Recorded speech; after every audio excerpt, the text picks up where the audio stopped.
Everybody. I'm Mrs. Cynthia Povall. I'm the Director of School Counseling at Hillsborough Township Public Schools, and I welcome you tonight to our early college planning night. It is chock full of information. I think you're going to enjoy the presentation by Mrs. Thomson, our college and career counselor, and Mrs. Johnston, one of our school counselors, who will be presenting this evening. We're lucky as well. We have Mrs. Williamson in the background. She'll be handling the Q&A and any other little things that we may need assistance with. But I want to welcome you tonight. This will be it is being recorded, and it will be on Mrs. Thompson's YouTube account. Yes. Yep. Hopefully by Monday. By Monday. Perfect.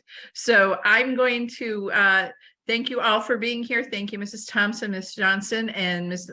Williamson for being here to participate this evening and share wonderful information. You're going to be amazed if this is your first night. If it's not your first night with us and Mrs. Thomson in this presentation, you know what you're in for. So I don't have anything better to say than welcome, and look forward to having you with us tonight.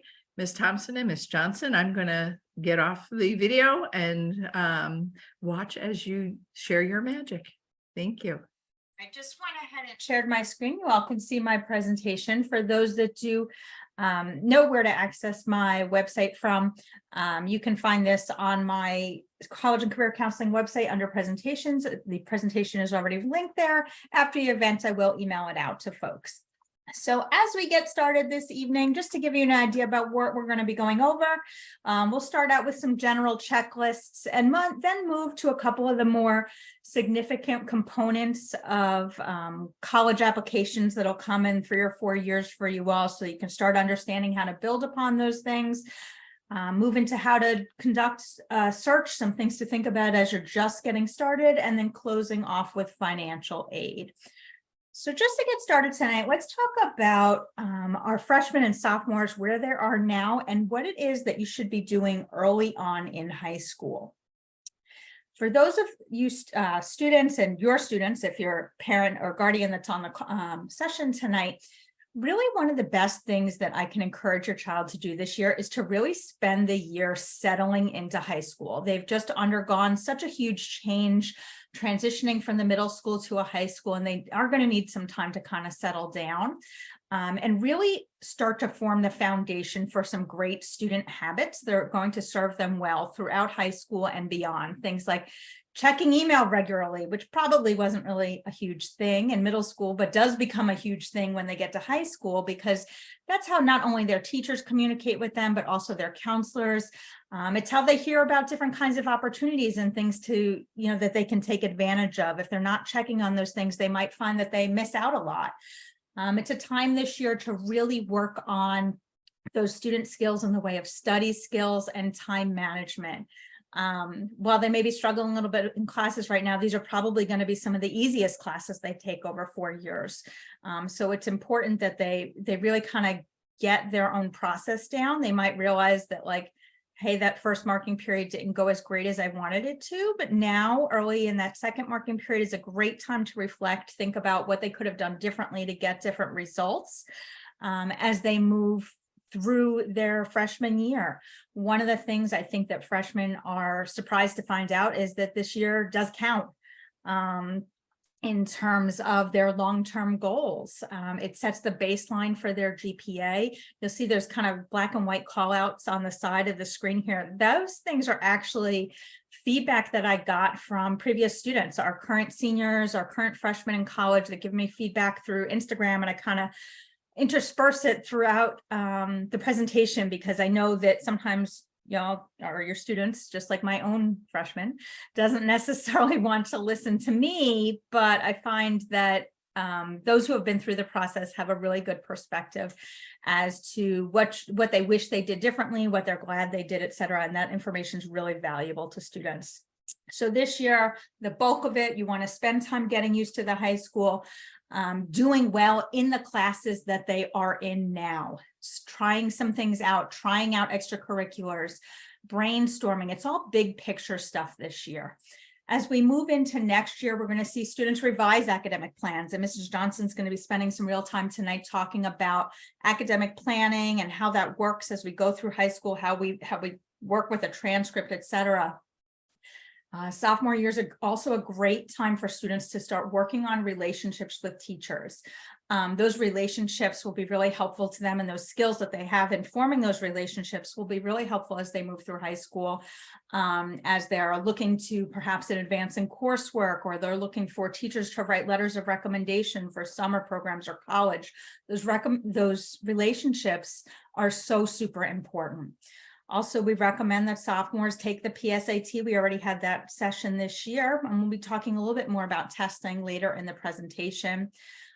Later on this year, students who are sophomores, their counselors will be meeting with them. We'll be doing a career interest survey. As we move into the start of 2024, students are also welcome to do things like that on their own in SCORE. And SCORE is our system that we use at Hillsborough High School to manage not only the college application process, but to help students manage their college search and also their search for a career or major down the road. Later on this year as well, we will be having several events. They are open to students of all grades, but I feel like sophomore year is the first year that I think is a great time for them to start jumping into events like our Hillsborough High School College Fair that we'll hold in March. In April, we'll hold a virtual college panel, and at that session, we have real live admission counselors from a variety of universities who hop onto a call with us, and we just kind of get big picture advice from them that's not super specific to their institution, but really kind of straight from the horse's mouth about, how to shape your high school, how to experience shaping college, what colleges are looking for, etc. So this is the first time for students to really jump on into that.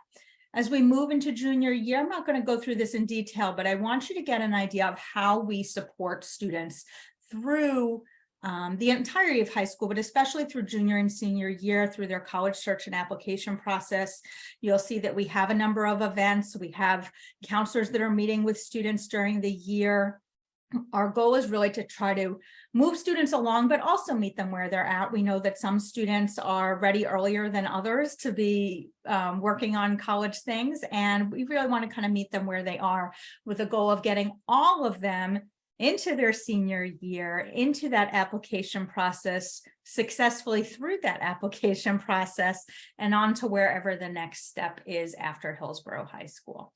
So if you didn't catch the details here, don't worry about it. Again, this presentation is posted online, and it'll come out to you by email as well. I'm going to hand things over to Mrs. Johnston now so she can start talking about really the biggest component of what will shape where students can pursue their next steps, and that's their academic preparation. So I'm going to let her go on ahead. Thank you. So I'm Sarah Johnston. I'm one of the 10 school counselors at the high school, and we'll talk a little bit about academic preparation. There's a lot to this, and we do start as early as freshman year with students. So we've actually already run our freshman groups this year at this point, where we kind of go over all of this in overview, and we'll continue to reiterate throughout their 4 years at Hillsborough High School. So first, we'll just start off with GPA. HHS uses a 100-point scale GPA. We do not use a 4.0 scale. We also don't offer a conversion because it does not convert accurately for our scale. And it's simply because we use 100 points to grade all of our classes. And yearly, you will have a cumulative weighted and an unweighted GPA.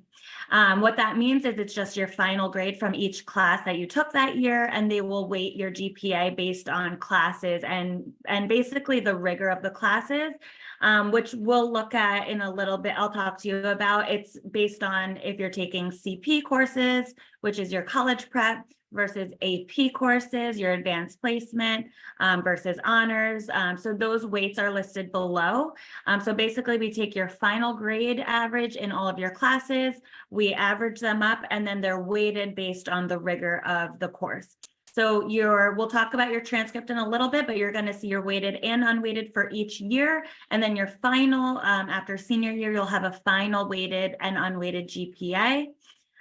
So each year is a new opportunity to raise your GPA, to, challenge yourself a little bit more. and kind of contribute to your GPA. So colleges get your transcript, not your report cards. So what that means is they're only getting your final grades from each year. So your report card is your 4 marking periods. If we have a bad marking period, that's okay. We give you the full year to kind of make your mark and get your final grade. Your colleges will only see those final grades. Another thing to note, and you will, get a copy of this, is the HHS school profile. It is on our website. It's used by colleges, and basically it's to give them context about our school. They will see all the schools that our students typically apply to and get into. They'll see the highest GPAs, the lowest GPAs in our school, and they'll kind of get just a better feel for who you are up against when you're applying against your classmates at Hillsborough, and it just gives you a good context. So that's something good to look at, even as early as freshman, sophomore year, to kind of see almost your competition within the school. So typically your weighted GPA ranges at the end of your junior year. We're seeing that the highest GPA tends to be around 108 because it is that weighted. The top 15% tend to be around 100.5. And your top 50 are going around 94 with your class size of about 580 students. So it is important to note that when we report your GPA to your colleges that you're applying to, it is at the end of junior year. So really we're looking at those first 3 years GPA, because your senior year GPA is not in that number that you're giving to colleges. So something to keep in mind. So here is an example of a transcript. It's definitely easy to see it laid out this way because you could see every single class that a student has taken. So this is an example of a current senior's transcript. So the top left, we have your grade 9, and then we have grades 10 and 11. So you can see each year we have counted the absences. So that's a big part, it's something to consider, and it's why we take attendance so seriously. It is always recorded. It also has your weighted GPA, your unweighted GPA, and then the credits that you have earned. So they will just see, like it shows on the transcript, just your final grade from each of your classes. It will also say the level of your classes. So if it's CP, the college prep, versus honors versus AP, the credits, and then they will weigh and unweigh. At the very bottom, we have, there's the grade key and different things if you want to be able to read this a little bit better if it's your first time looking at a transcript. But then we have the cumulative data, and that's where we pull your full weighted and full unweighted after junior year. And this is an example, again, of what colleges will see when we are applying. They will only see like your current courses for your senior year without grades, just like this transcript. And they are available in the Genesis and the parent portal in Genesis for your viewing at any time. Okay, so graduation requirements, very important. We talk about this every single year that we meet with our students for scheduling, and we really try to bring it home with the students as early as freshman year. So this is something that you need to graduate. This comes from the state of New Jersey. So all in all, big picture, students need 120 credits to graduate high school. Our students tend to graduate with many more credits because we typically have them at 30 to 35 credits a year. In addition to these 120 credits and the requirements I will go over, the students also have to pass the state assessment as provided by the state. So NJGPA has been the most recent one. Sometimes they change that. Basically, students have to prove proficiency on those tests in addition to their 120 credits. So for students, all need 4 years of English. And we will talk a little bit about how students get more choice as the years go on, but English trajectories can look different. There are AP options, there are honors options, but you do need the 4 years of English. You need the 4 years of PE. You need 3 years of math, and that includes Algebra 1, Geometry, and Algebra 2. If you are 4-year college bound, we always recommend and kind of push for 4 years. That is because we don't want a gap in your math education before you go to college. Even 2-year colleges, we always recommend 4 years of math, 3 years of history. That would be US History 1, US 2, and then World History. World comes first in their freshman year. And then students might opt to take another year of history as well. 3 years of science. This is where we have a lot of variance. The only class that you need to take for science is biology. The other 2 can be other classes.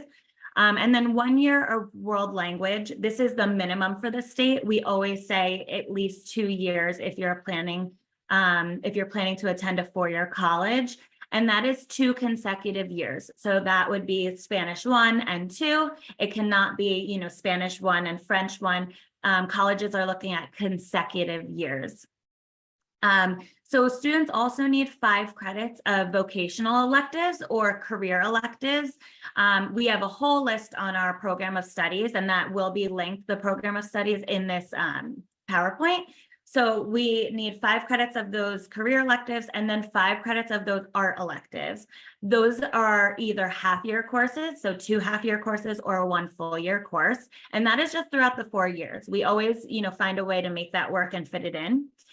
Students also, finally, they need the 2.5 credits of financial literacy. So that can be financial literacy, economics, or AP macroeconomics. All right, so a typical schedule in grades 9 through 11 looks pretty much the same. All students need their English, we need our PE, we need our math, we need our science, and then we need to fulfill our history. For the most part, we take world language, 2 or 3 years consecutive world language. If we don't choose to take that junior year, we'll fill that with academic electives, trying to get our career and art electives done. And then again, in addition to world language, for those 7 periods, we would have electives. So that would be your graduation requirements. And when it's possible, especially in 11th grade, when we get a little bit more flexibility, we'll try to put more courses in that align with your academic area of interest for future studies. We have a lot of success with that, and we have a lot of different electives. So we really like to get, things that your students are interested in. So it's 7 periods a day really that are in our schedule, plus the lunch. And this is another little blurb from a previous student. What would you do differently if you had to redo high school? And they're saying study a little bit every day, connecting everything you learned that last year. So that's very good advice. And it's something we talk to students about a lot, looking at things a little every day instead of kind of cramming it all in. So that's good advice too. And then senior year is where we have a lot more choices. So students a lot of times will make sure they get all of their requirements in by junior year, so that senior year it's full of choices and full of things that they're really interested in and interested in pursuing after high school. So typically we will always need that English, we will always need that PE. For the most part, we have a 4th year of math, and it's always recommended for a 2- and 4-year college. Remaining of graduation requirements, if any are remaining, if we haven't done our career, financial lit, and our art. And then we really have those 3 periods that are open for electives. And these can mean electives as in choosing to do another science, doubling up in that way. We make sure that these are correlating with your post-high school plans and your intended major. Balance is very important. A lot of times junior and senior year, when students are able to get to those higher level courses, they want to load up with very rigorous courses. But we also really want to maintain balance, making sure that they're still able to work to their best ability while maintaining, all of their other activities and, even just building in time for themselves. So examples of these 5, 6, 7 electives would look like a 4th year of science or history, academic electives that they're interested in, or even just other classes that they have never gotten to take and we're waiting for senior year to take something fun. And so senior year is definitely a really, really good time to explore things that you're interested in And if we save that room in our schedule, we can then, double up in other things as well, just making sure we get to that level of math that we wanted, or science, or things like that.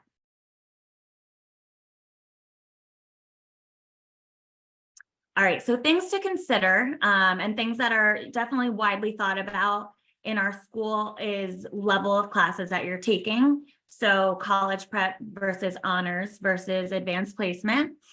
Students enter advanced levels by teacher recommendations.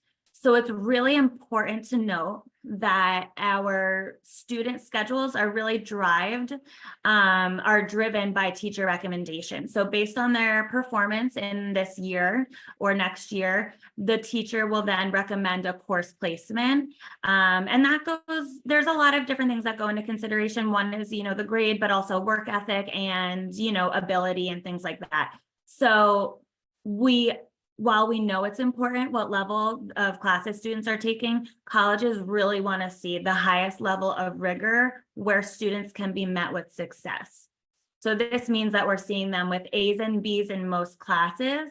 And if they're getting A's and B's mostly with honors, that's great. If it is CP, that is great. Or if AP really is the right level for them, that's also great. That's where we want them. But we want to make sure they would rather see them succeed in a class like, CP or honors than really, really struggle. And then that impact negatively on their GPA.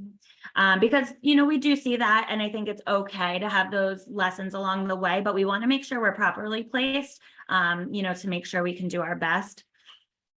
So college credit opportunities in high school. We have a few awesome opportunities in our high school where we offer college credits. One would be AP classes. So if you are taking an AP class, the way you could potentially get college credits would be to take that AP test at the end of the year. So you sign up for those in the fall, and then you would take them in May. And if you do well on those tests, eventually you could send those scores to colleges and they might award you credits for those scores that you've gotten.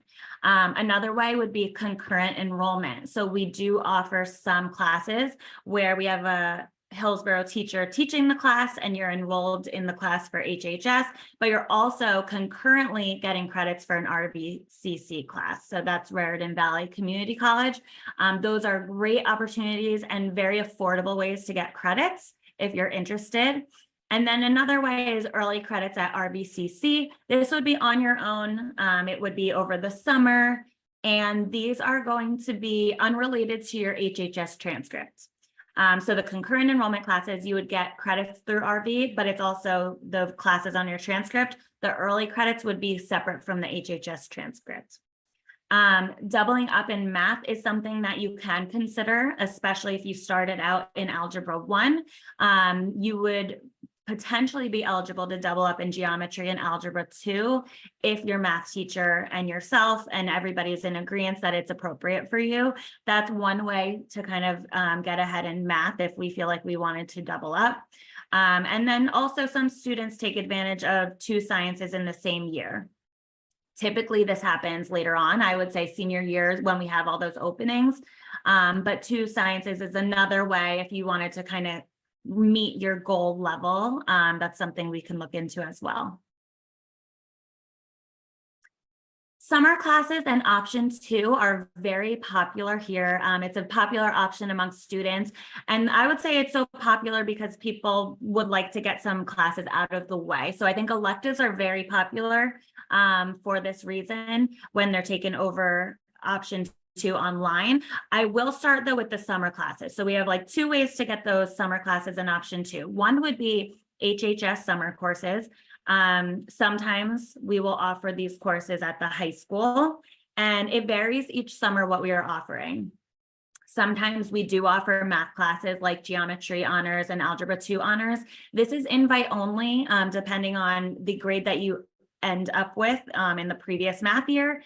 If you are eligible, you will get an email inviting you to take the summer course, and there is money involved. You would pay. It's typically about like an 8-week program, and you go and you kind of take the same rigor that you would at our high school, but it's just kind of crammed into weeks instead of the whole year. And that would go on your transcript. It would count towards your GPA because it is an HHS class.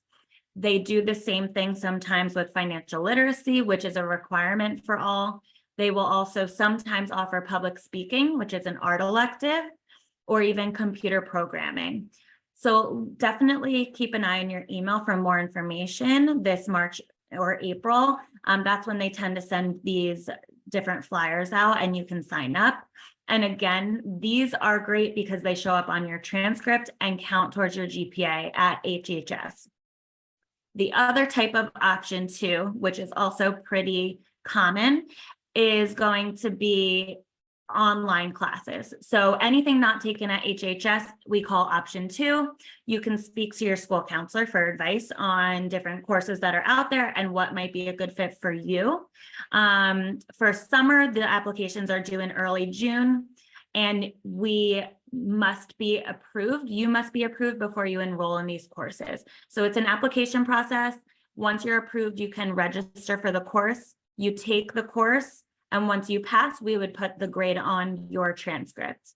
One thing to note, these will not count towards your GPA, but you will see the grade on your transcript. Very popular courses would be financial literacy, and then again, the career and art electives.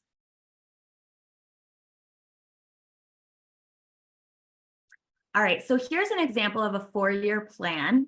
And just to show you how different all of them can be, we even labeled it that it was STEM focused. So this is just one of many variations. So freshman year, we have that pretty typical freshman schedule with the English PE. They're in geometry and bio honors. Math and science typically correlate. We do have pairings of maths and sciences that you should take at the same time. So geo and bio would go together. World history, Spanish 2, and art 1. So that would be getting art out of the way. This student no longer would have any art courses to take because that's a full year. Sophomore year, English, PE, Algebra 2, Chemistry, both honors. Again, those go together. US History 1, Spanish 3, and then they're taking Computer Programming 1 and 2, which then allows you to move on to different computer programming in the APs. So junior year, the student's doing English, PE, AP Pre-Calc after the Algebra 2, AP Physics, US History 2, going on another year of Spanish, and AP Comp Sci A. They got into that from taking Computer Programming 2 honors. And these are what we call prerequisites. So you needed the Comp Prog 1 and 2 to get into AP Comp Sci A. That is all on our program of studies that is linked on this PowerPoint. And then senior year, English 4, PE, and this student still needed their financial literacy. So they have AP Micro Macro. They went on to AP Spanish, AP Comp Sci Principles, Intro to Engineering, which was a career, and then they're even doing an early dismissal. So that's a senior privilege that is also available. So lastly, I just want to talk to you about the course selection process. It takes up a good month and a half for us school counselors to complete with students, but it really is an ongoing process for at least half of our year. So in January this year, teachers are going to start to recommend academic courses. It's early, but students basically do have the 2 first marking periods to kind of say where they can see themselves next. Teachers like to get student input as well, so they can definitely have the conversation together. Ultimately, teachers are the ones who recommend. So students will discuss their course goals with teachers. So January into February, students and parents review the program of studies. So that's when you want to start making your, dream schedule or kind of listing different electives that you hope to take and look through the program of studies before we meet with you as counselors. Students and parents will then make course requests in Genesis. So you've all done this before if you've been with Hillsborough, and you're gonna, in the back end of Genesis, put in different requests, and that's really electives because your core academics will be put in by teachers. And then February, students will meet with counselors basically that month and have individualized meetings, times to adjust their requests that were already put in Genesis. Something that we do have to stress is these are requests. It's not a final schedule. So we can't guarantee that we will get every single class that we want or in the order that we requested, but we do our best. And you will tend to hear from us if we cannot get that for you later on as scheduling goes. In May, teachers will adjust recommendations based on course performance. If they all of a sudden do meet a prerequisite, or if they no longer meet, the next level, then teachers do have to adjust. And we will make sure the students are aware. This is your last chance to make schedule change requests. So by the end of May, we want you to be happy with what you've put in for a request, because July and August are too late to make those requests. So really by the end of May is when we want to firm up your schedule requests for next year. And then in the summer, typically August schedules are released. So that's really the end of the course selection process. But as you can see, it definitely moves throughout the whole year. And yeah, we look forward to starting that process this year soon.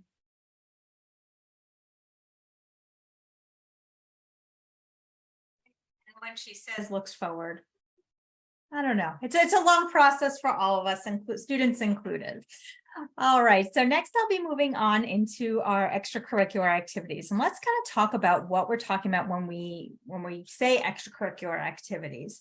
I think that those of us who are a little bit older, when we see that, we kind of think like, what clubs has the student done? And the reality is, when colleges are looking for students, they're looking for students who have performed well in the classroom, but they're also looking to know, who are we adding to our campus community? What are their interests? Are we having a wide variety of students who, have all kinds of interests here on our campus?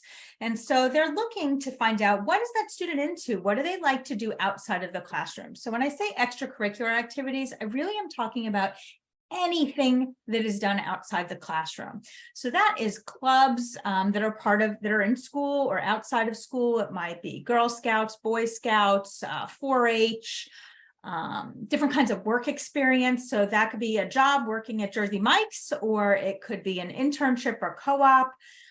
For a student who's interested in a field like physical therapy, it could be shadowing at a physical therapist's office. That counts.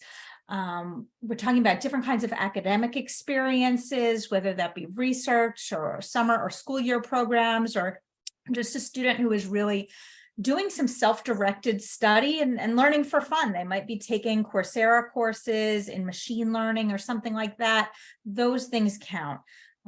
All different levels of athletics. That really varies depending upon the sport, what that might be, but that counts. Volunteering.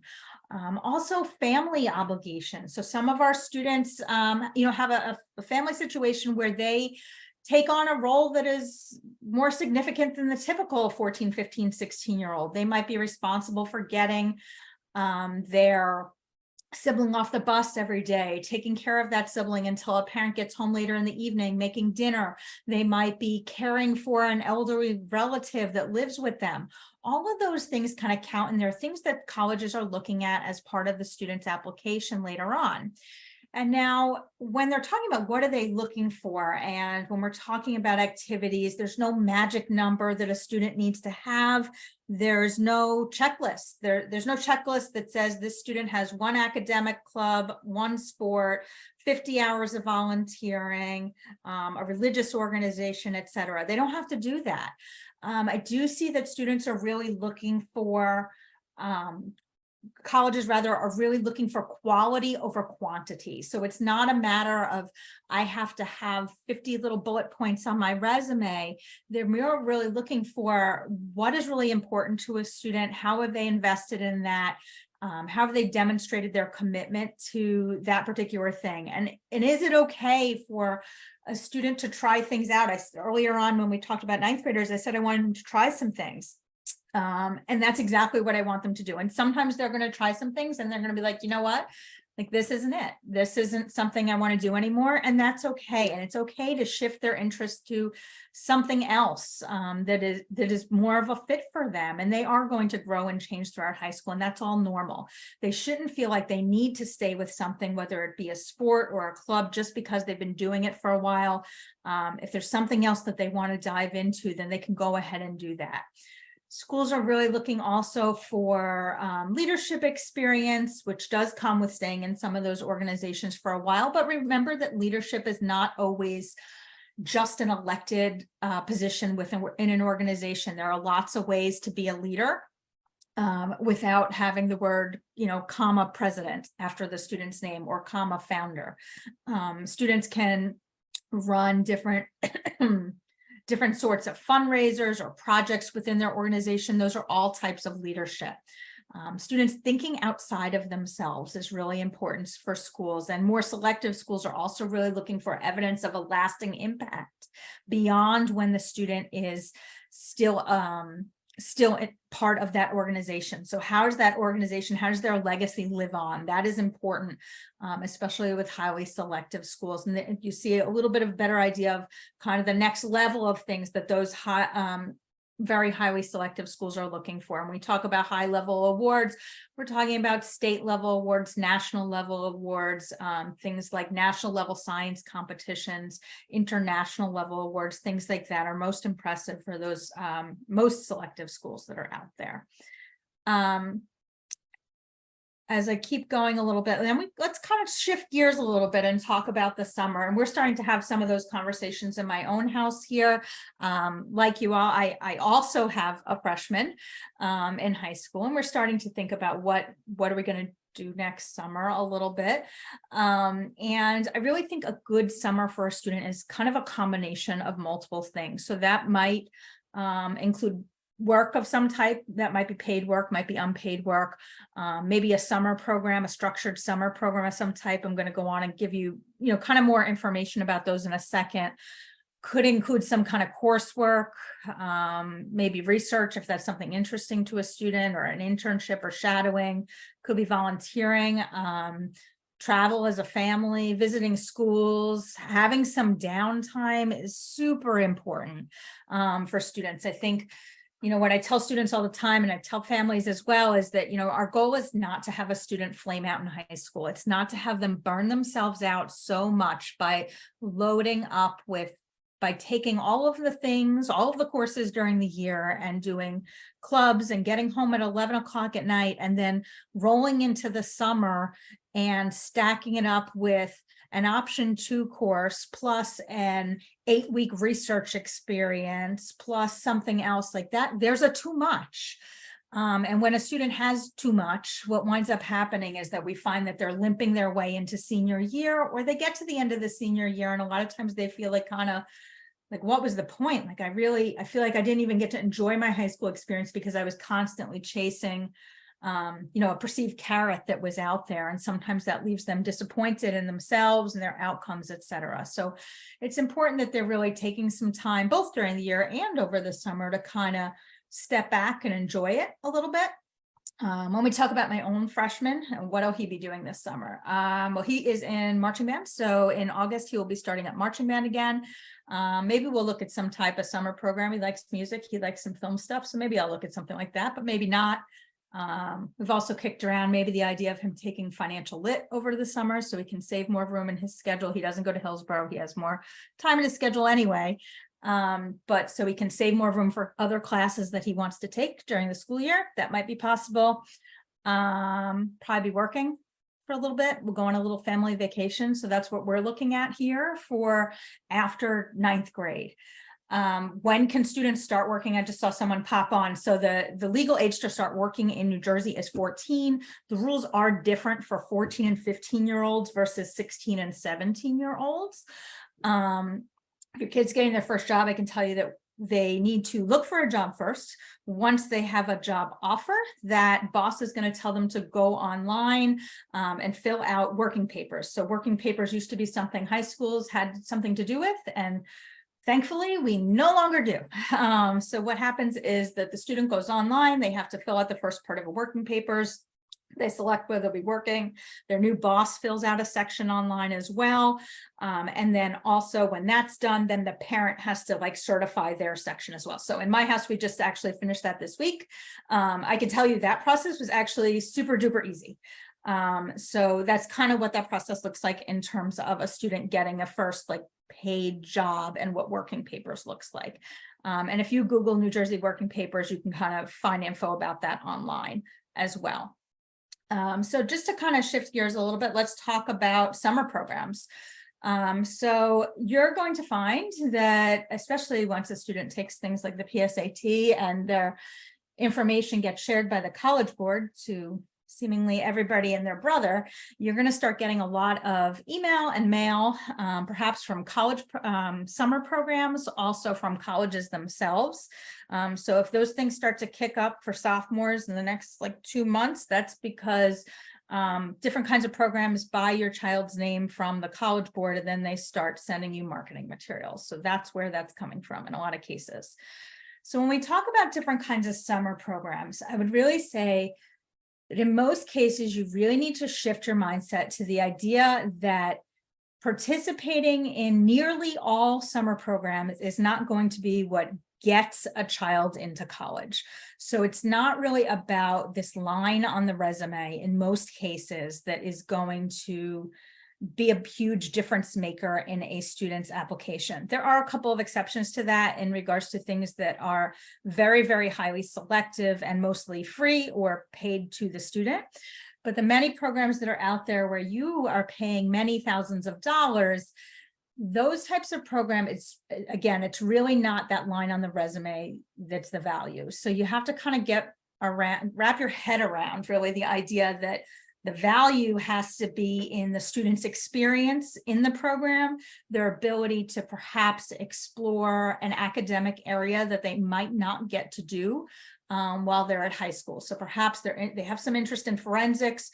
They go to a summer program that is in forensics. We don't offer a forensics class right now currently, so they wouldn't get to do that at Hillsborough. So it would be an opportunity for them to kind of see if it's really what they thought it was, maybe hear from professionals that are in that field, network with some college folks, in many cases also have an experience living away from home on a college campus, et cetera. So that's really kind of where the value is. In terms of the academic piece, the value is in the exposure to this thing that they probably weren't going to get to expose themselves to in that level of detail through their high school. And then also kind of what do they do with that? So if they're taking this before this summer program, before 10th grade, before 11th grade, what decisions did they make as a result of doing that? Then kind of drive them into a certain course selections in future years because they had this certain summer experience. Did then that inspire them to start a new club or join a club or get an internship the following year in something related? So did they then, after attending this forensics program, did they then move forward and try to find maybe a job shadowing experience in the state forensics lab or something like that? Is that where that took them? Because then that's kind of where your value is. Again, many of the programs that are on college campuses, you're going to find there's lots of different kinds of programs out there, and the price points vary a whole lot. There are some programs out there that are free. I try to share those when I get them. I'm kind of like working on one of those, those opportunities newsletters I try to send out every 2 months or so. They will have summer programs as we move into the next section of the year. I try to put out there the ones that are free. I try to put out there the ones that I feel like are, I'll use affordable in air quotes. So something like $1,000 or $1,500 a week and residential. So at least I could kind of like wrap my head around the idea that like it's paying for them to eat and stay on campus for 5 or 6 or 7 days, plus the experience that they're getting as part of the organization. Beyond that, I do have a lot of other ones listed on my website. They're not updated for this year because it's a little bit early, but you can go onto my website, click on enrichment and summer programs, and get a whole idea of what all is out there to do that. One thing I will say is I get a lot of questions about like, is this particular thing legitimate? And the answer is, first, I encourage students and families to Google. Reddit is a wealth of information about things. In general, I would say that the things that come, sometimes the things that come and they try to, they give off this impression that they're highly selective. Your child's been selected and they've got like a gold folder and a shiny gold seal and things like that. oftentimes they're not as selective as they are implying they are. They've often purchased those names. So that includes things like the National Student Leadership Conferences, those kinds of programs. There's several of them out there in different fields. That includes the who's who in American high school students, things like that. Those things are not really so helpful. And most of them are also very expensive. And so there are other, perhaps more affordable options for a student to pursue. And so that's where I direct you to look at some of the stuff that I'm putting out there for more affordable options for your family. It is not required, expected, et cetera, that a family is spending $5,000 or $10,000 a summer to send a student to a summer program. And I'll be honest in that I typically do not see that pay off later in the college admissions piece. So let's kind of shift gears a little bit and talk about standardized testing. Let's start with something that's at least half of you might be familiar with, and that is the PSAT, the preliminary SAT. There are different types, and that's why it says up there /NMSQT. So there is a PSAT 8-9 out there. Hillsborough does not administer that exam, and there's also a PSAT 10. We also do not administer that exam. The exam that Hillsborough gives is the PSAT NMSQT, the National Merit Scholarship Qualifying Test. That test is available for both sophomores and juniors. The exam is given once a year. It's already happened this year. It happened in October, just so that you all know kind of when to expect to look for info about that next year. Typically, that registration information is going to come out to you in the last week of August before school starts. And that's because the timeline for that exam is very, very tight in the beginning of the year. Typically, registration ends by about the first Monday after school starts. So like day 4 of school is when registration is ending for the PSAT for that year. So you got to make sure you're looking at emails and getting on that stuff and taking care of it when registration happens. The PSAT is on a scale of 320 to 1520, which is different from the SAT, which is on a scale of 400 to 1600. You see this little picture here, and there's this red line that goes up and down. And what it's showing you is that there is some type of concordance that basically how a student scores, if they scored a 1200 on the PSAT and NMSQT today, the idea is that they'd score about a 1200 on the SAT if they also took that exam on the same day. And that's why we see those scales are a little bit different. The content is different between the PSAT and the SAT. The SAT is more advanced, especially in the area of math. So some things to know about the things that come next in high school after the PSAT are the SAT or the ACT. This chart here is going to show you a comparison of the two. I think the biggest thing to know is that the SAT beginning this March and the next test administration is going to be a digital test and only offered digitally. So for students who took the PSAT this year, that was the first digital PSAT, and now they'll move forward and they'll take a digital SAT. It uses the same platform, et cetera, very similar. Some things to know: if you have other kids that have taken the SAT, what's different? It's about an hour shorter, which is a big plus for everyone involved. It is adaptive. So basically, if the test starts with 2 reading and writing sections, and then there's a break, and then there's 2 math sections, they'll do stage 1 of the reading, and then the stage 2 questions that they see, like the version of questions they see, will depend upon how they did on stage 1. So if they did really well, then they're going to get harder questions on stage 2, which will enable them to get into the higher echelons of scores. And I can see that I mistyped the scoring on the bottom. There's no changes. It's 400 to 800. I'll fix that before I post it. And the test scores will be available a couple days after testing. Unlike in the past, students will no longer be able to get back any kind of Q&A, score report, or anything like that. So the only feedback they're getting is really the score, and they'll get some idea of how they did on the different types of questions.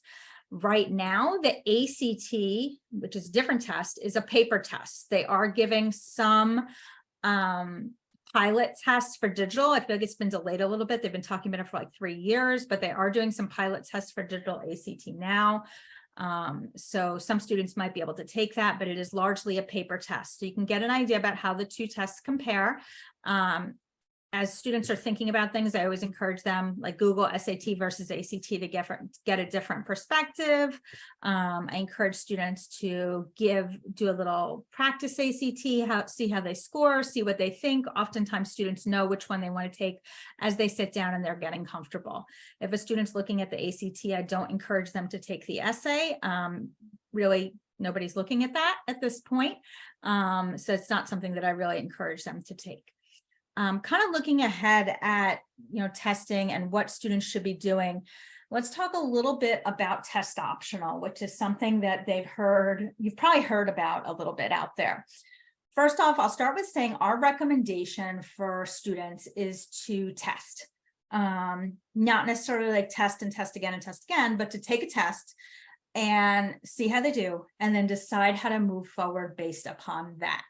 I find that if they test, it is going to make sure that they have the most options down the road should they need those test scores. And sometimes it's very clear to students that they've tested that their score is never really going to kind of maybe live up to their transcript, and so they decide it's best to not invest any more time or money into testing, and that's fine. But they can make a decision once they test. So let's talk about the different things that are out there. So first, it's important to know that the situation is kind of changing. There are a lot of schools that have adopted permanent policies about testing. And then there's another big section of schools that are still on kind of like a trial. For some of those schools that goes through 2024, some it goes through 2025, some it goes through 2026. So it really depends on the school. So let's look at the options. There's test optional. What test optional means is it's up to the student what they want to do. If they like the scores and they feel they're helpful for them, then they can submit them to the school to include with their application.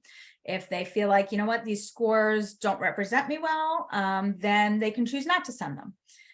At this point, most colleges are test optional, but as I mentioned, some schools are reevaluating that for like the class of 2025 and beyond. And we'll know a little bit more as these students get later into high school, what's going on with different colleges.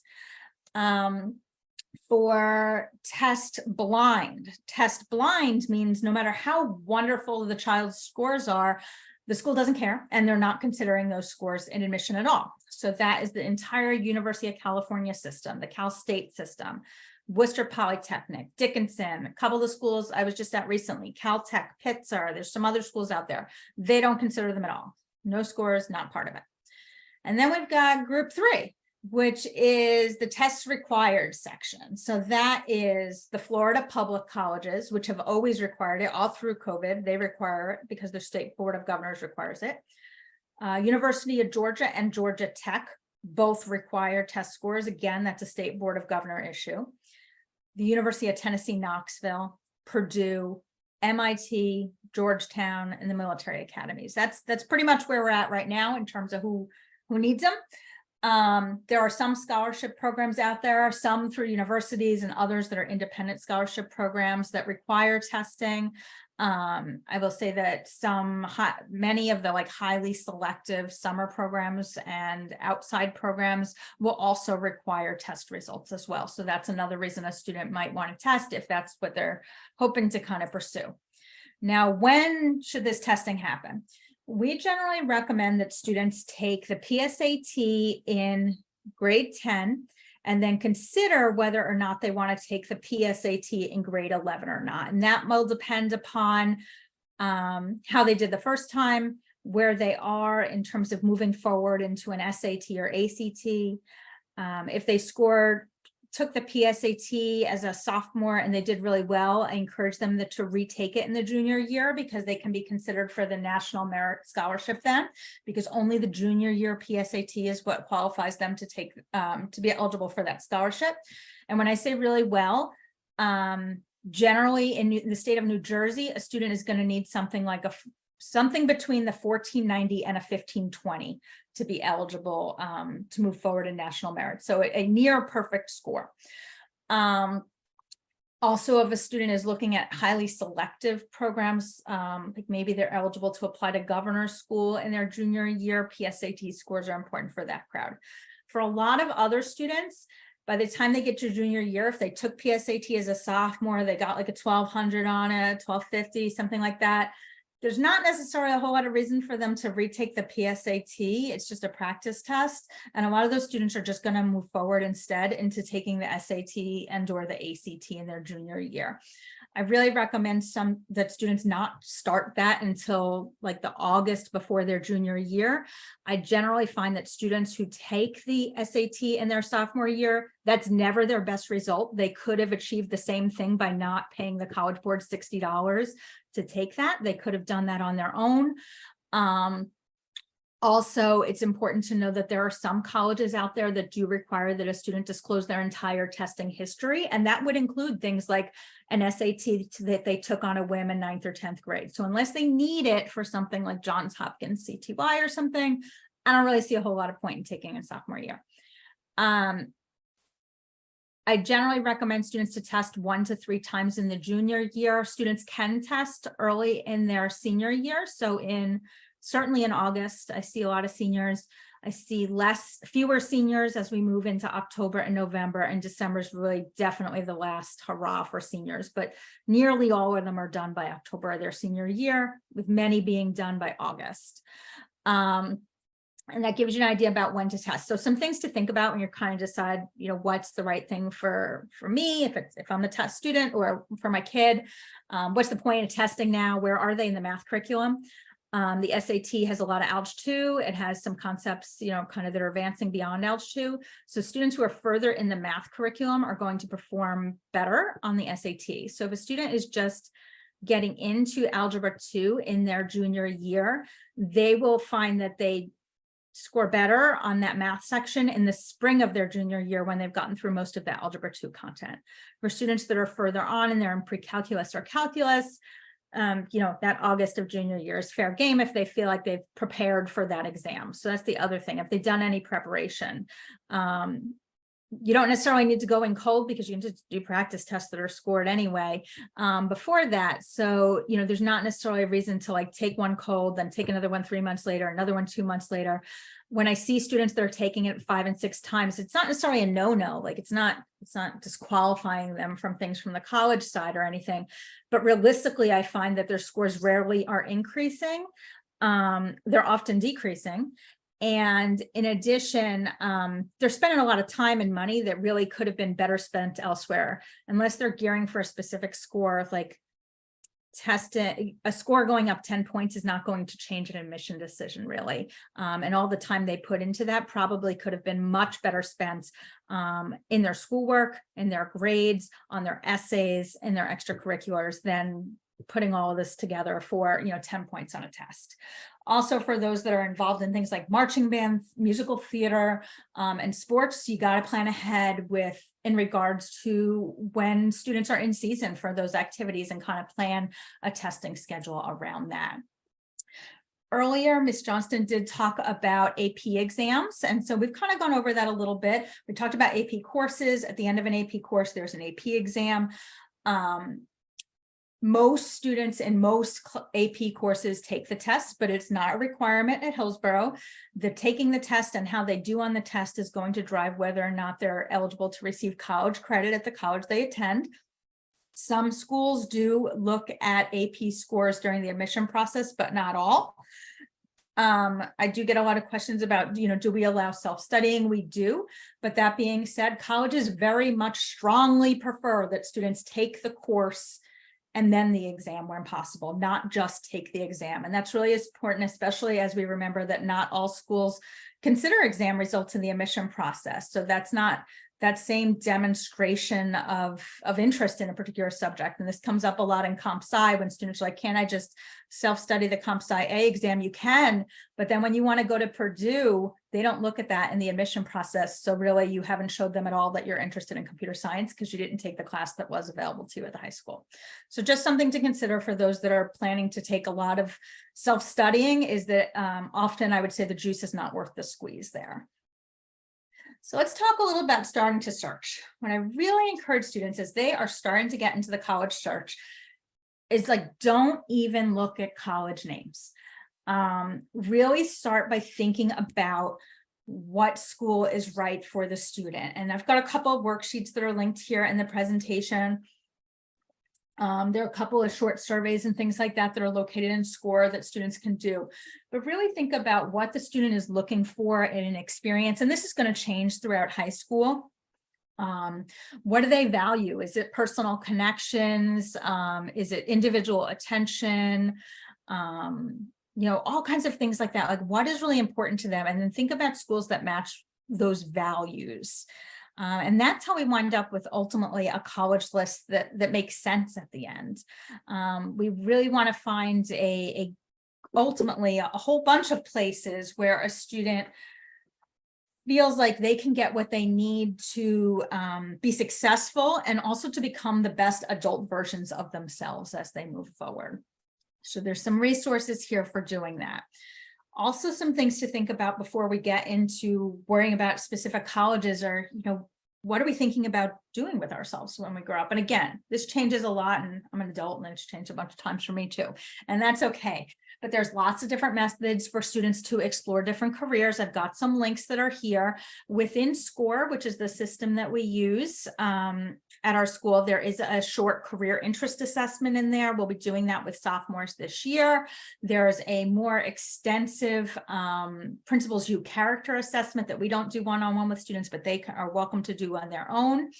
In regards to SCORE, I just zipped out a new invite to our sophomores who aren't already in SCORE. So those that didn't join last year, they got a new invite today. Eventually we'll invite freshmen and sophomore parents into there, but it makes more sense if we get those students in there first. We'll be sending out invites to the freshmen probably as we roll into the start of the new year a little bit, and I can get a little introduction out to them as well. But there are lots of other career surveys out there too. Also, I encourage students, big fan of YouTube and TikTok for career searching. There's some great stuff out there, content about like what people actually do in this job that a student has heard about. What do you do on a daily basis? What do you love about it? What do you hate about it? What do you wish you knew? That's great stuff. And nothing wrong with TikTok. Friends, family, work backwards. Who has a job that you think is really, really awesome and how'd they get into it? Students are often surprised then they find out that people have made a number of leaps to get to this really cool job that's out there, and that maybe the college major they had wasn't always directly exactly related in the way that they thought it was to that particular job. I really encourage students to kind of keep an open mind as they go through these things. There's some other resources out there in regards to major exploration as well. I love some of the stuff that's out there around like, what can I do with this major? Because we don't always realize, students don't always realize that like, just because you have a degree in a particular subject doesn't mean that there's not always like a one-to-one relationship between a major and a career. And some of these resources will show you what else students have done coming out of a college with this particular major, and let them see all of the different things that are possible. For instance, comes up all the time, my child wants to go into healthcare, they want to be a doctor. And they're like, bio. And I'm like, no, that's not really necessarily the way to go. One, it's the most competitive. Two, doesn't have the greatest med school admission rates. There's tons of, you can really go into med school from any major you want, as long as you take the med school prereqs. Did really, really well on them. Did really, really well on your MCATs and had a whole boatload of experience as well. But you can be an undergrad art major or English major and go to med school as long as you have those prerequisites, and you have a lot to offer those schools as you're really adding something, to the experience as a doctor. So don't discount other things that are out there. So we've kind of talked a little bit about not being a one-to-one relationship in regards to doctors. Thing to know, pre-med is generally not a major in US colleges. Pre-law, also not a major in US colleges. So students are going to be picking a different undergraduate major that is a fit for them personally, and then taking the prerequisites for those professional programs that are going to come later. I really, really encourage students to keep an open mind as they're thinking about possible majors that are out there. There's so many things that they don't even know exist. They certainly don't know what they do. And I think it's really important. Sometimes students are putting this pressure on themselves that like, I have to figure out exactly what I want to do or exactly what I want to major in. And the reality is that most schools, you're going to find about a quarter of those students are going in as undecided students. The average college student changes their major 2 to 3 times. That's normal. And that's because students don't have this exposure to everything that's out there. And it doesn't necessarily mean they're going from biology to graphic design, but they might be moving from biology to genetics or to, some kind of something else that's within the health field that they didn't realize was an option because they never heard of it before. And so that kind of thing is normal. Take those side steps even within a field. What are some majors that are hard to declare later, and things that I really recommend that students try to kind of solidify some sort of interest in high school? Nursing, engineering, and architecture. And that's because those programs, and also anything that is a Bachelor of Fine Arts, those programs are so structured, so specific. At some colleges, students can't transfer into those programs. At other ones, you can transfer in, but you like change your major into those programs, but you might find that you're behind. And so now that 4-year undergraduate bachelor's degree experience is taking more than 4 years once a student transfers in. So that's some good stuff to be able to try out when you are still in high school to see if they might want to start in that path. Once they kind of do a little bit of that self-exploration, then it's about finding the right fit in terms of a college. I really like to think of it as kind of like a big pie out there, where that fit is going to depend on some academic factors, some social and environmental factors, and also the financial factors. And so for some families, that financial blue part is going to be really, really huge. That's a big driver, and our family is going to be a big driver. In other families, it's not as big of a piece, and there are some other things out there. But for each family, I would say for nearly all families, all 3 of these take some kind of a role. So when we talk about academic fit, that's about like if a student knows what they want to, or thinks they know, let's say thinks they know what they want to do with themselves in terms of a major, or they have some inkling that things within this general realm or this things that I like my own kid right now today, we think we like something we're taking a film class, so we think that's cool. And he's been doing video camera shooting. So maybe we're looking at schools that offer film studies, filmmaking, media studies, communications, broadcasting, things within that broad array of stuff would be good. And we also think we like music, so maybe some stuff in there, but who knows? He's a freshman, it'll change 10 times. Also thinking about the level of academic rigor at a school, and is it appropriate for the student? Does the school itself and the admission criteria match the student's academic profile where they are? Does that school take students that look like that child does on their high school transcript? And then, as I said, academic rigor. I think a big important thing is always to think about, big fish, small pond, small fish, big pond. Where is that individual student going to be more successful? And then they're looking at all the other opportunities that are specific to that university and college and what they have to offer academically. When we talk about social and environment, it's a lot of the quick hit stuff. How far from home? In a city, in the country, where in the suburbs, how close to stuff, how close do they need to be to a Chipotle or Starbucks if there isn't one on campus? Warm weather, cold weather, how big is this place? And especially in regards to the how big is this place, I really, really encourage students to have an open mind. I'll be honest, a lot of our students skew towards larger institutions. And that is because I know we do attend a larger high school. We're 2,400 students or so. But I do think a lot of students would be really surprised to see what a college of 2,000 students or so looks like. It's spoiler alert, it's not like one building like our school is. It's a whole campus and a whole lot of acres.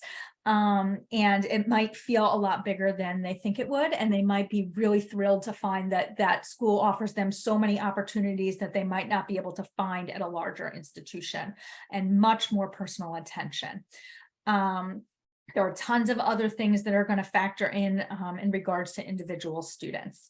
In regards to finances, families really will need to think about the cost of attendance, maybe possibilities of commuting, what kinds of merit scholarships are out there, et cetera. And we'll be talking a little bit more about scholarships as we move on. what kind, what is the value? Is that school worth it?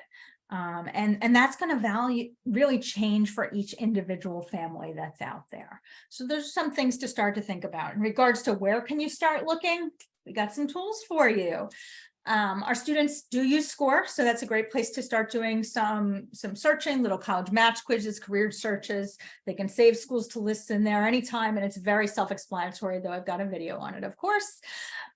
There's lots of other good reputable sites out there. I love the lists and rankings on College Express, and I don't love rankings in general. So when kids ask me about like US News and Poets and Quants, like that's not my jam. I don't really pay a whole lot of attention to those things, but I do like the things on lists and rankings on College Express because they're basically sourced lists of schools that meet criteria. So what I love about them is it might be schools that have great bio programs, schools that have great cinematography programs, but it's also like schools for the kid that loves to be outside, schools for the kid that's a little bit quirky, etc. So it really gets at some of those personality lists too, which I think is super duper helpful.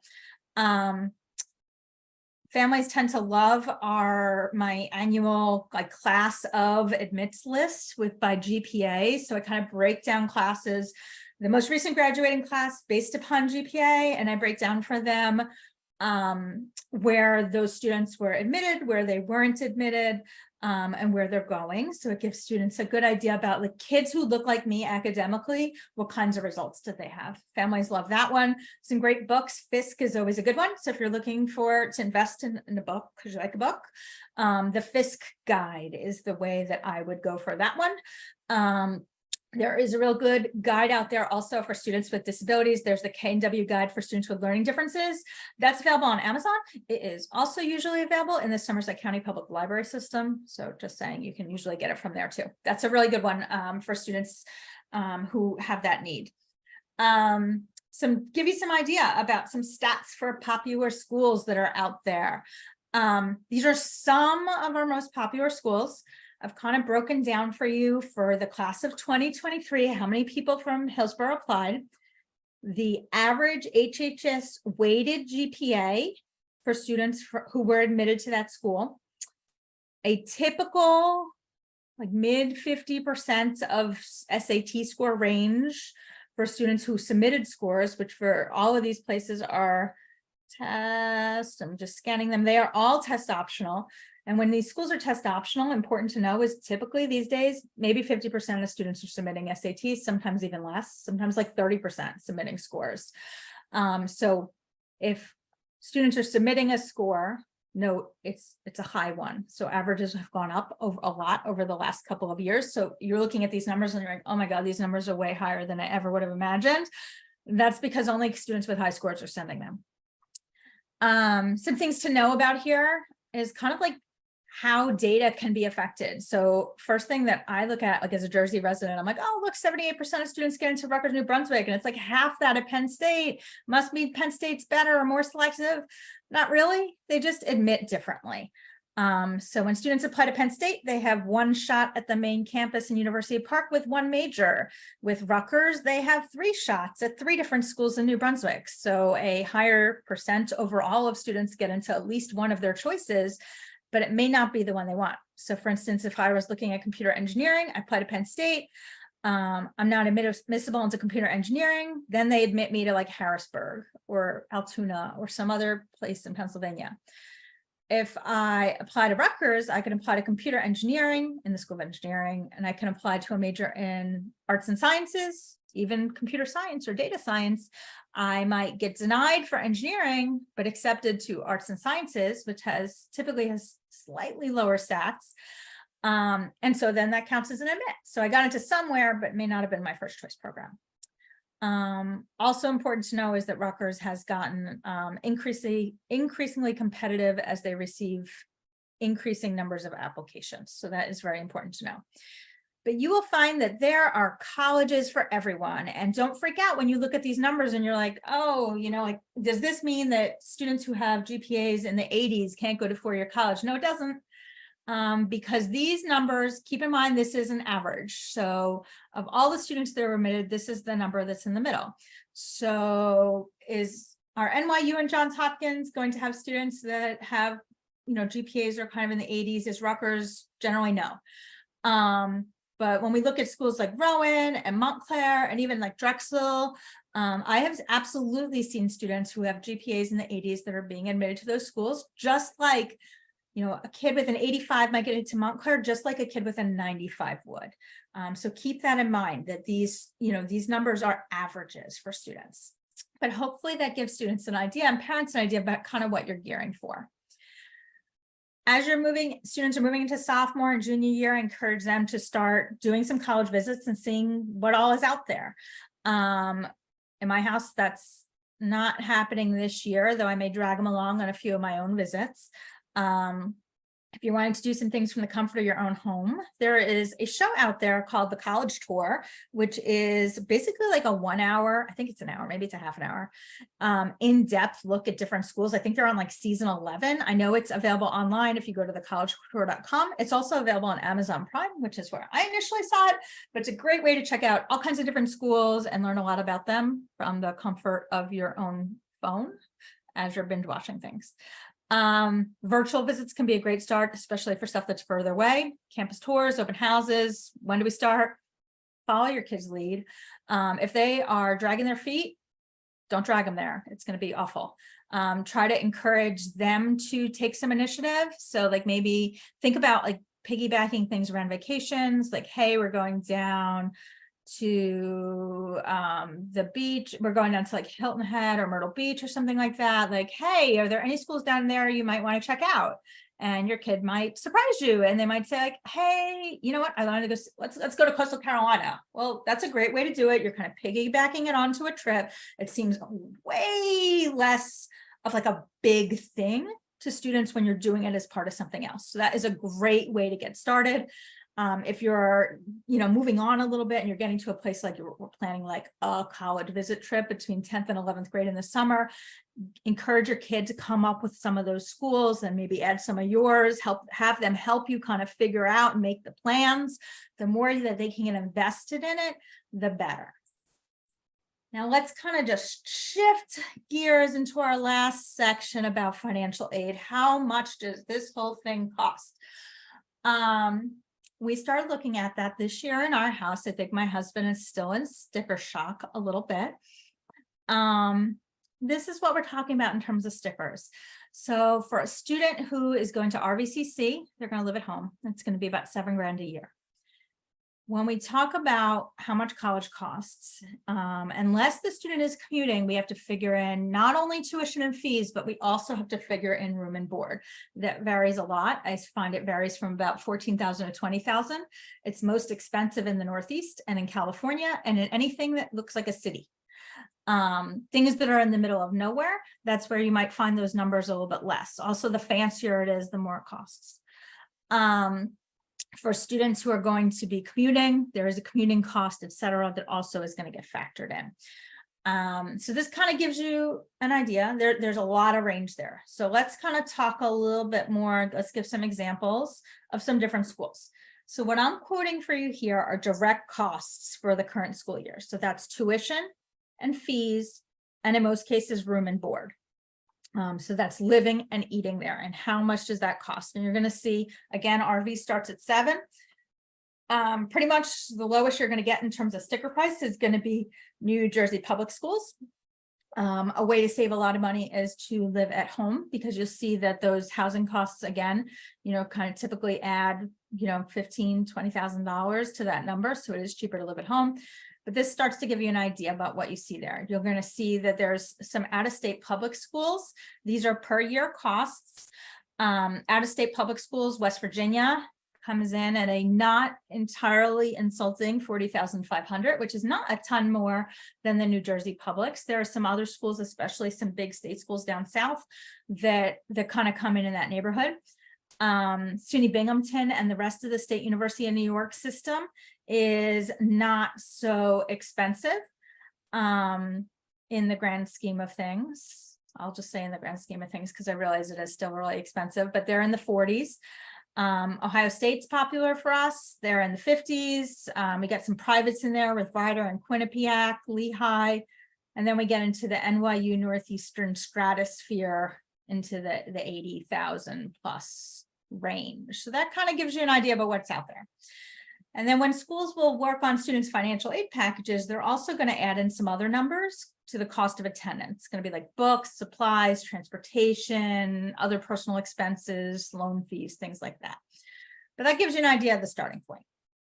So now what kinds of types of aid are there out there? There's merit-based aid, also commonly known as scholarships. And now we've gotten some questions about scholarships. When students are applying to many colleges, they'll be automatically considered for scholarships.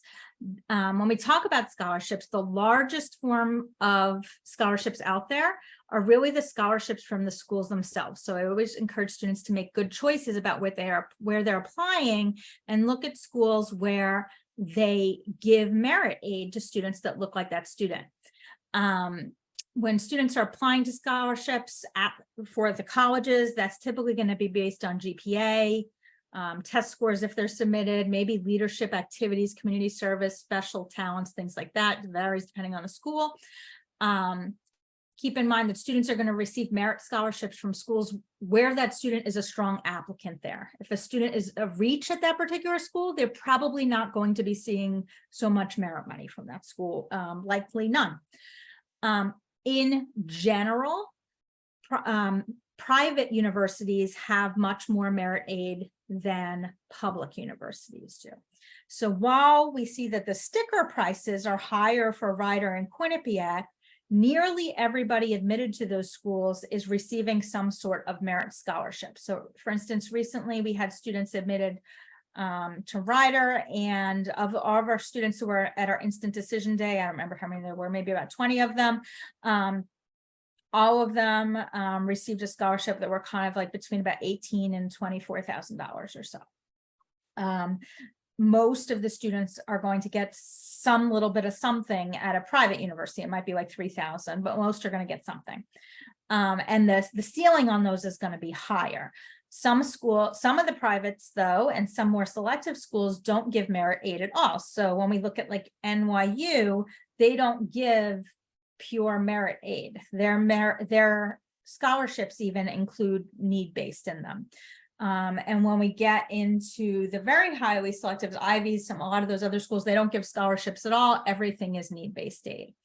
When we talk about out-of-state publics, while their price tags are low, sort of lower, it's important to know that not all of those schools give merit scholarships to students from out of state. So when a school is a state university, their first job is to serve the residents of their state. So Rutgers, first and foremost, serves the residents of the state of New Jersey. Most of Rutgers' limited scholarship money goes to students who are residents of New Jersey. Similarly, most of the scholarship money for students who are going to Penn State or University of Maryland goes to the residents of those states. So some of these schools offer fairly generous money. Our students love Ohio State. They give lots of money. I've seen students getting $16,000 to $22,000 regularly there, which brings them right on down to a number that is much closer to the Rutgers number. And often those same students are not getting a dime to go to Rutgers. So it's something that their family is willing to consider. I've seen students get merit money at Purdue. I've seen some at West Virginia. It's harder to come by at University of Maryland.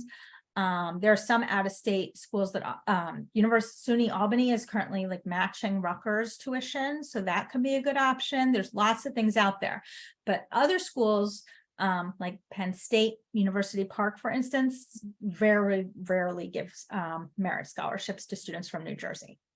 So students need to consider that when they make their list. Then we've kind of got outside scholarships that are out there. When we talk about outside scholarships, know that most of those are really for seniors to be applying to. Then we have need-based aid, and that's based on how much your family has or how much the colleges and the federal government think you have to spend on college. So the different types of need-based aid that are out there, there's the federal aid, that's loans, grants, and federal work study. I will tell you that if your family in most cases, if your family is kind of, you'd consider yourself sort of middle of the road, Hillsborough or above, your family probably is only going to qualify for the federal loans. The maximum for that amount for freshman year is $5,500. Students who are visa holders and undocumented students are not eligible for federal aid. The student does need to be a US citizen or a permanent resident or a qualified non-resident. When we talk about state aid, so the state aid is only given by the state of New Jersey if the student stays in the state of New Jersey for college. So a student who might be eligible for TAG or some of these other things can't take that with them if they go to University of Pittsburgh, and they can't take that to University of Maine. They have to attend a New Jersey school to get that money. Again, most of the middle of the road or above Hillsborough families are not going to qualify for that money.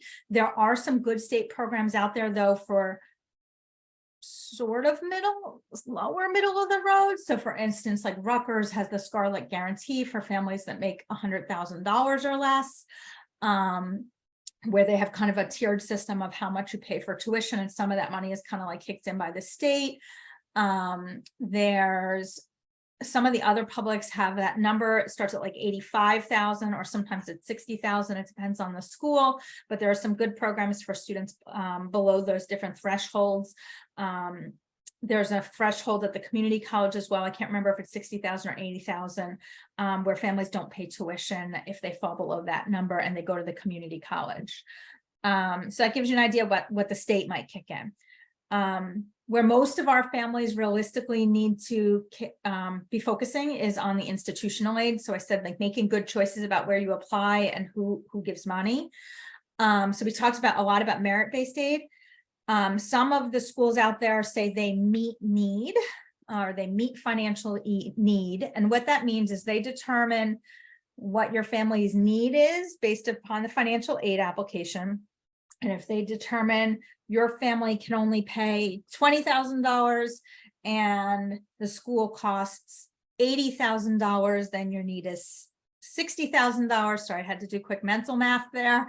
If your need is $60,000, then they're going to give you $60,000. And for those schools, some of them will include loans and some won't.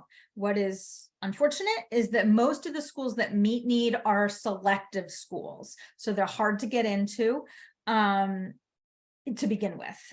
But once students are able to get into those schools, they're going to find that it may be more affordable for them to go there than to go to Rutgers if Rutgers isn't giving them, a whole lot of money, or some other schools. So depending on where a student falls, different options might be better. Also know that different schools classify need differently. So if I make $200,000, Rutgers is going to say I have no need, unless I have, I get a family of like 40 people.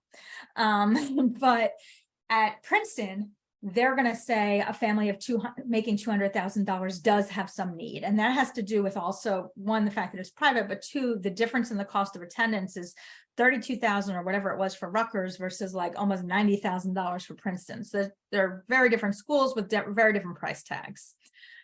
And then we've got outside aid. That's like find your own money. So that would be things like private loans, and the time to look for those is really in the second semester of the senior year after the student's admitted and gets financial aid packages. But it's also outside scholarships. In terms of outside scholarships, there's kind of limited opportunities for freshmen through juniors. When I hear of some things, I do include them in those newsletters that come out. So you should read them because there's some things in there. There's going to be a couple different ones that are in the one this time. They tend to be either very, very selective, like very, very selective, or somehow lottery based, like the kind where it's like those no essay scholarships students see online, and then they draw a name. College Board has ones that are kind of like that too. So there's no work, no effort, no merit involved. There's kind of luck. Or there's some type of like a contest, like an essay contest or something like that, for students that are in grades 9 through 11. I do have some resources on my website. If you go under scholarships, you can see some things that are out there and links to some outside sites as well. In senior year, the picture changes a little bit. There's a lot more outside scholarships that are available for seniors, as well as scholarships that are available to students who are seniors specifically at Hillsborough High School. So in the senior year, students receive and families receive a lot of information about those types of scholarship programs that they can apply for. But again, the largest source of aid is always those earlier things, most especially the institutional aid category. So what can you do now? I really encourage you to start talking about it. Don't leave this conversation until senior year, because it can be heartbreaking for both students and parents as realities start to hit. Especially don't leave this conversation until after admission decisions roll in, and then you break it to the student that these things are not possible. Or just as they're starting to kind of like get their hopes up for schools, that's not a good time to have that conversation for the first time. I can tell you it always results in a lot of tears and disappointment on the part of the students. So better to have those conversations earlier about what you're thinking, what is financially realistic for your family and your family's financial situation, what you're prepared to take on, what's reasonable for your specific family. You can do the federal student aid estimator. For those that don't have older kids, there's a lot of changes in the FAFSA this year. And that is really changing how federal student aid is calculated. The estimator is updated, and you can get an idea about what the federal government thinks you can contribute per year. And that number is probably going to be very ambitious. Our number is very ambitious for our family. You can use net price calculators. Each school has to have those on their website. There's also a version in the parent score account. And again, parents will have access to score too, where you can get an idea about how your specific family will do. Again, very enlightening. We recently had a conversation about Fairfield in our house and did the net price calculator. And it's a whole lot of money that my family would be paying to go there. I'm not really sure where it would come from. So I'd encourage you to do those things. Know that some of those will be changing over the next couple of months as the FAFSA formula kind of gets reflected into those net price calculators. But again, I really encourage you to have those conversations early so that as the list is starting to be built, you're building it to begin with schools that match your family's financial needs. If you do want to know more about financial aid and you're ready to learn about more and you kind of want to learn more things, watch our most recent financial aid night, because Kristen Isaacson from Monmouth is fabulous. She does our night for us every year. She's great. She explains things in a language that even I can understand. It is available on my YouTube. It's going to be linked here too. Watch it, check it out. You can get a lot more info about how things work. So that is pretty much it for me. I will stay on and take some more questions. This session was recorded. It is going to be on YouTube. I am going to send out a follow-up email once I get everything all loaded up. And the follow-up email will have a link to this actual presentation. It'll have a link to the YouTube, my social medias, etc. What I would really say is really important is for students to connect with their school counselors starting early in high school. I've realized this year we've had some flux there, as we have had some staff on leave and we've been switching some people around, working as hard as we can to solidify things, as we can, but encourage students to connect with those school counselors. Those will be the people that are guiding them through high school. With the freshmen and sophomores, I'm really kind of working on this macro level, presenting, sending out information, kind of keeping everybody in the loop, sending out newsletters, things like that. I don't start working with families individual until the spring semester of junior year. And I realized that some families are like, oh, that's not, I wish you could work with us sooner. The reality is that we have nearly 600 students per grade. So your child and you will be very glad that I can devote that individualized attention to you once they get into the spring of their junior year and into their senior year. But I encourage them to get to know their counselor. That person is going to help them with course selections. That person's going to help them by writing their letter of recommendation later. They're going to be working with them all throughout school. So they should get to know them. And that gives you an idea. If you don't know who your kid's counselor is, you can check it in Genesis and you can match it up that way. And I'm just going to stay on. We'll answer some questions that are here. And we'll kind of keep doing that a little bit. And I'll answer a couple of these that if they're kind of like for the good of the order, I'll answer a few of them out live as well. And if you're leaving, have a wonderful night and a great rest of your December as we limp through to the winter break. Good night. Okay.